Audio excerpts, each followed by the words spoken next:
වතුරුදිග හිමාලය කඳුබෑම් ප්‍රදේශයේ අද නේපාලය නමින් හැඳින්වෙනවා. කෝසල දේශයට පෙර ශාක්‍ය ජනපදය අයත් වූ බව පිළිගන්න පුළුවන් කරුණක් ලෙස සඳහන් වෙනවා. ශාක්‍ය ජනපදයේ සුදොන් රජතුමා ඉන් අනතුරුව සිදුවත් කුමරු රජකම් කළේ. සිදුවත් කුමරාගේ අභිනිෂ්ක්‍රමණයෙන් පසු බද්දේ කුමරා රජකම් කළ බව තමයි සඳහන් වන්නේ. කපිලවස්තු නුවර ශාක්‍ය ජනපදයේ අගනුවර වුණා. කපිලවස්තුපුර රෝහිණී ගඟ අසබඩ තමයි පිහිටා තිබුණේ කියලා සඳහන් වෙන්නේ. කපිලවස්තුපුර ලෙස ව්‍යවහාර වූයේ මේ පුරයයි. කපිල නම් ඍෂිවරයාගේ වාසභූමිය ගොඩනැගූ හේතුවෙන් මෙන්න මේ ශාක්‍ය ජනපදය කපිලවස්තුපුර ලෙස හැඳින්වෙන බව තමයි සඳහන් කෙරෙන්නේ. වර්තමානයේ හඳුන්වන්නේ විප්පරා නමින්, සිංහල නම් තමයි කිඹුල්වත් කියන නාමය. මහාමායා බිසවගේ පිය රජුගේ නුවර තමයි දෙව්දා නගරිය. කෝලිය වංශයේ අගනුවර දෙව්දා නගරය වුණා. මෙම නම ව්‍යවහාර වූයේ දෙව්දා රජුගේ ආරක්ෂාව නගරයට ලැබූ නිසායි. ලුම්බිණි උයන ගැන සැලකීමේදී දෙව්දා නුවර සිටානන්ගේ උයන ලෙස ලුම්බිණි උයන සැලකෙනවා. රජතුමා විසින් බිසවට සාදා දුන් උයනක් ලෙසත් මතයක් තිබේ. ඒ වගේම තමයි සිදුවත් කුමරුගේ රාජ පරපුර ගැන සඳහන් කළොත් එකල ජයසේන නම් රජෙක් ශාක්‍ය ජනපදය පාලනය කළා. ඒ මහා සම්මත සූර්ය පුත්‍ර වෛවස්වතර මනු රජුගේ පරපුරයි. ජයසේන රජුගෙන් පසු සිංහහනු රජතුමා ශාක්‍ය ජනපදයේ රජ වුණා. භද්‍රකාංචනා දේවී එතුමාගේ අගමේසිය වුණා. ඔවුන්ගේ ශ්‍රේෂ්ඨ පුත්‍රයා වූයේ සුද්ධෝදන කුමාරයි. සුද්ධෝදන රජතුමා සිංහනු රජුගෙන් පසු රාජ්‍ය කළේය. සුදොන් රජුගේ අගමේසිය වූයේ කෝලිය වංශයට අයත් මහාමායා රජ කුමරියයි. මහාමායා දේවියගේ පියා වූයේ කෝලිය රට අංජන රජතුමායි. මහා පින්වත් සුදොන් රජතුමා මහාමායා බිසෝන් වහන්සේගේ උතුම් පුත් කුමරා සිද්ධාර්ථ කුමාරයා ලෙස අපේ ලෝකයේ තුළ අපට සම්බුදු රජ බිහිවීමේදී ඒ කුමාර උත්පත්තිය ගැන ශ්‍රේෂ්ඨ ලෙස තුන් ලෝකයේම සඳහන් කරන්න පුළුවන් උතුම් කාරණාවයි.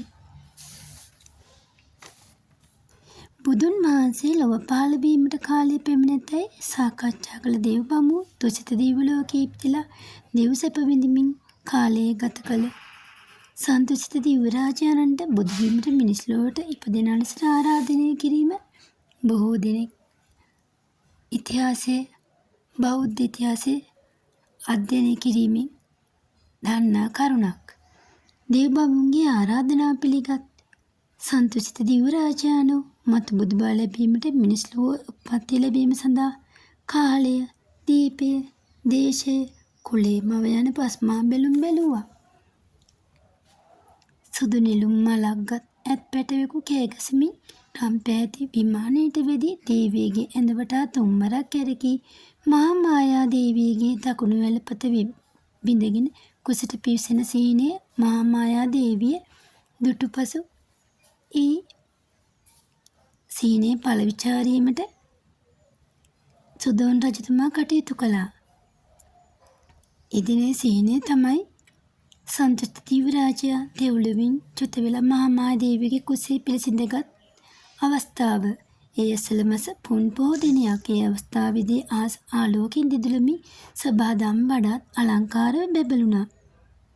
මහා මායා දේවියගේ සුබ සීනය පිළිබඳව සුද්ධෝදන රජතුමා දක්ෂ බමුණු පඬිවරුන් මාලිගයට ගෙන්වා කරුණු විචාරුවා. පින්වත් පුත් කුමරෙකු බිහිවන බව ඇසූ ඇත්තටම මහා මායා දේවියත් සුදොන් රජතුමාත් වඩා සතුටු වුණා. සුදොන් රජතුමාගේ දෝතෝදන, සුක්ලෝදන, මීතෝදන, අමිතෝදන යන සහෝදරයෝ අමිතා ප්‍රමිතා යන සහෝදරියෝ තවත් සතුටු වුණා කියලා තමයි සඳහන් කරන්න පුළුවන්. මුළු මාත් රටවැසියෝමත් සතුටු වුණා. ගස්වැල් මලින් අලංකාරව සැරසුණු වෙසක් මාසයේ උදා වුණා. වෙටි නගරේ පවිත්‍රව බැබළුණා. වෙසක් සඳ බැබලෙද්දී අලංකාරව ආසේ බැබලෙන මේ වෙසක් සඳ බොහෝ දින ළඟා වුණා. මහා මායා දේවියගේ සිතේ පහළ වූ දරුවා බිහි කරන්න වෙසක් පුන් පොහෝ දින උදෑසන තම දෙමව්පියන් වෙත යාම තමයි.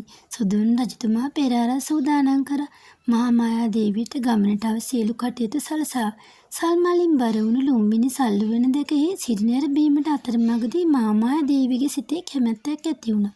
මලින් පිරුණු සල්ගසක අත්තක් අල්ලා ගත් ඇය පරිවාර ස්ත්‍රීන්ගේ සෝපාසකම් සැලසීම මැද පින්වත් කුමරා සුවසේ මෙලොවට බිහි කළාය. මහා බ්‍රහ්මයා බෝසත් කුමරු රන්දෙලින් පිළිගත් අතර බෝසත් කුමරුගේ පින්බර උපත නිසා සබාදාම වඩාත් අලංකාරයෙන් බැබළුණා. උතුම් බෝසතාණන් වහන්සේ සත්පියුම් මත පා තබා සිහිනාද කළා. ඒ වගේම තමයි සිදුවත් කුමරුගේ උත්පත්ති සිදු වූ දඹදිව ගැන සැලකීමේදී ಭಾರತ දේශයේ ලෙස ව්‍යවහාර කිරීමට පෙර ජම්බුදීපය යනුවෙන් තමයි හඳුන්වා ඇත්තේ. එසේ හැඳින්වූයේ හිමාලය පර්වතයේ කල්පයක් පවතින ජම්බු වෘක්ෂ හේතුවෙන් බව තමයි පැවසුනේ. සංස්කෘත සාහිත්‍යයේ ಭಾರතය යනුවෙන් ව්‍යවහාර වුණා. වර්තමානයේදී ඉන්දියාව ලෙස සැලකු පාලි අටුවා පොත් සඳහන් කරන ආකාරයට මහා මණ්ඩල, මධ්‍ය මණ්ඩල, අන්තර් මණ්ඩල ලෙස ජම්බුදීපය කොටස් තුනකට බෙදා තිබුණා. මධ්‍ය මණ්ඩල නම් මධ්‍ය දේශයේ වට ප්‍රමාණයෙන් යොදුන් 900ක් වුණා. නැගෙනහිරින් කජංගලා නියංගම, ගිනිකොණින් සරලවතී ගඟ, බටහිරින් තුන බමුණු ගම හා උතුරු දිසාවෙන් උශීරත්තජ නම් පර්වතයේ මධ්‍ය දේශයේ සීමාවන් වුණා. සියලුම බුදුවරින් මෙම වාසනාවන්ත භූමියේ පහළ වන බව තමයි සඳහන් කෙරෙන්නේ. හැඩහුරු කොමින් මිහිඟු බෙරයකට සමාන බවත් පැවසෙනවා. තවත් අදහසක් තමයි මධ්‍ය දේශ යනු කොදෙව් සවුත ජම්බුදීපයේ බව. අපර ගෝයාන, පූර්ව විදේය, උත්තර කුරු යන මහාදීප තුන ප්‍රත්‍යන්ත දේශය ලෙස හඳුන්වන බව සඳහන් වෙනවා. 12 මහා ජනපද සලකද්දීත් ඒ කාලයේදී දඹදිව බුද්ධ කාලයේදී දියුණුවට පත් වූ ප්‍රධාන ජනපද කිහිපයක් පිළිබඳව තමයි බෞද්ධ සාහිත්‍යයේ සඳහන් වුණාම අපට දැනගන්න පුළුවන් කරුණු. එම ජනපද 12 මහා ජනපද වුණා.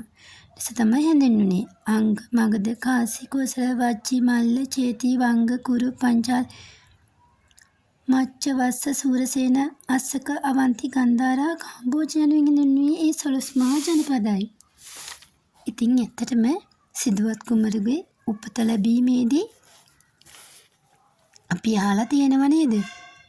ඒ අවස්ථාවේදී, ඒ උතුම් මංගල අවස්ථාවේදී යශෝදරා දේවිය, චන්න ඇමති, කාළුදායි ඇමති, මංගලස්ති රාජයා, කන්තකාශ්ව රාජයා මහා බෝධි වෘක්ෂය හා සතර මහා නිධාන යන වස්තු සත උපත ලැබූ බව.